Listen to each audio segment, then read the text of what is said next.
किया? हाय रे भाजपा, बीजेपी तूने क्या किया? बीजेपी तूने क्या किया? बीजेपी तूने क्या किया? हाय रे भाजपा, अमित सरकार 50 वर्ष में कोई ना जोई आवा तो मेयर मरेलन मारे कोटा कोटा निर्णय ले रे। हाय रे भाजपा, हाय कमिश्नर।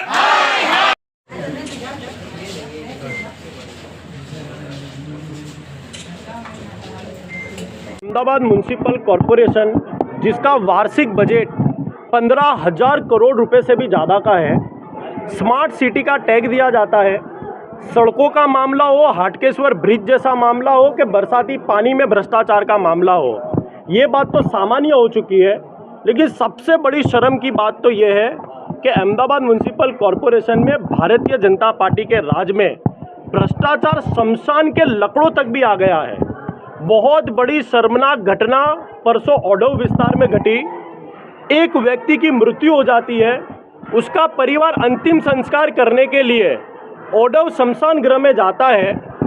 उस समय वहाँ पर अंतिम संस्कार करने के लिए लकड़े नहीं थे। 4 घंटे तक परिवार ने अंतिम संस्कार के लिए वहाँ पर इंतज़ार किया। अंतिम में उस परिवार ने मजबूरी में टायर लाकर, बिस्तर की गोदड़ी लाकर उनके परिवार के व्यक्ति का अंतिम संस्कार कर देना पड़ा। ये साफ बताता है कि भारतीय जनता पार्टी के राज में जीते जीते अहमदाबाद शहर की जनता तो सुरक्षित नहीं है, चैन से नहीं रह पाती है। लेकिन मरने के बाद भी यदि चैन से, सुकून से अंतिम संस्कार ना होता हो, ये घटना भारतीय जनता पार्टी के राज में अहमदाबाद म्युनिसिपल कॉरपोरेशन में हो रही है। एक तरह स्मार्ट सिटी का टैग दिया जाता है। गुजरात की सबसे बड़ी महानगर पालिका में यदि शमशान के लकड़ों को भी चुराया जाता हो, आज कांग्रेस पार्टी ने सभी कॉरपोरेटर, हमारे उपनेता नीरव भाई डंडक, जगदीश भाई और सभी कॉरपोरेटर मिलकर अहमदाबाद शहर के मेयर को आवेदन पत्र देकर यह बात कही गई है कि उस कॉन्ट्रैक्टर को ब्लैकलिस्ट ही नहीं, पुलिस FIR की मांग करने की बात कांग्रेस पार्टी ने आज मेयर को आवेदन पत्र देकर करने में आई है। एक और જે ઘટના બની છે ખૂબ જ દુઃખદાયક અને અંતે પીડાદાયક છે। સ્મશાનના પણ જો મોતનો મલાજો ના જળવાય, જ્યાં મહાદેવનો વાસ હોય ને ત્યાં પણ જો આટલો ઊંડો ભ્રષ્ટાચાર કરવામાં આવે, ભારતીય જનતા પાર્ટીને અને અધિકારીઓની મિલીભગતથી જાણે ભ્રષ્ટાચારની નાનામાં નાની વાત હોય કે મોટી વાત હોય, એને એ લોકોને એક આદત પડી ગઈ છે। જનતાના પૈસે અને જનતાને ગમે તેટલું દુઃખ પડે તો પણ એમના પેટનું પાણી હલતું નથી, તેમની નિર્લજ્જતા સાબિત થાય છે।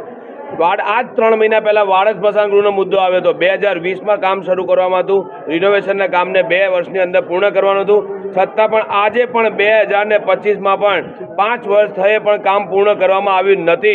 અને એની જગ્યાએ એ લોકો એને બ્લેકલિસ્ટ કે કોઈ પણ નોટિસ આપ્યા વગર ફરીથી એને કામગીરી શરૂ કરીને નવા ટેન્ડરો ઊભા કરીને અને નવી કામની મુદતો આપીને આ એક પ્રકારનો સુવ્યવસ્થિત ભ્રષ્ટાચાર છે। અમદાવાદ શહેરના નાગરિકોને નાની મોટી વાતો, સ્વચ્છતાના નામે એવોર્ડ લેવાનો, સ્માર્ટ સિટીનો એવોર્ડ લેવાનો, હેરિટેજના નામે એવોર્ડ લેવાનો, માત્ર તેમને માં જમણવાર મોસાળમાં ને માં પીરજનારી, આ એક જ તંત્ર એવું છે કે સમગ્ર ભારત દેશની અંદર સૌથી વધારે ભ્રષ્ટાચારનો જો અડ્ડો બની ગયો અમદાવાદ મ્યુનિસિપલ કોર્પોરેશન।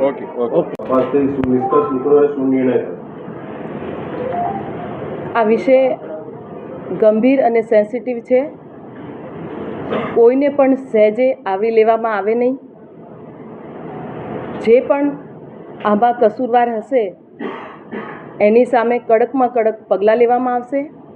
નોટિસ આપી છે, કાર્યવાહી ચાલુ છે અને ભારેમાં ભારે પેનલ્ટી કરી અને જે કસૂરવાર કોન્ટ્રાક્ટર હશે તો એમને પણ બ્લેકલિસ્ટ કરવામાં આવશે અને જે કોઈ અધિકારી પણ એમાં સંકળાયેલા હશે તો એમની સામે પણ કાર્યવાહી શિક્ષાત્મક કરવામાં આવશે।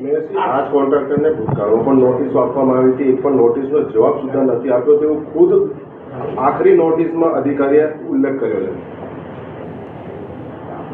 નોટિસમાં જે કોઈ પણ એમાં જે ક્લિયરન્સ આવશે એ પ્રમાણે એમના ઉપર શિક્ષાત્મક પગલાં લેવામાં આવશે અને કડકમાં કડક કાર્યવાહી કરવામાં આવશે અને જે કંઈક જરૂરત પડશે તો એમને બ્લેકલિસ્ટ કરવામાં આવશે. મેયરશ્રી, ખાસ તો આક્ષેપ એવો છે કે લાકડા હતા નહીં કે ભીના હતા કે ગોડાઉનની વ્યવસ્થા નહોતી. તમારી તપાસમાં શું સામે આવ્યું?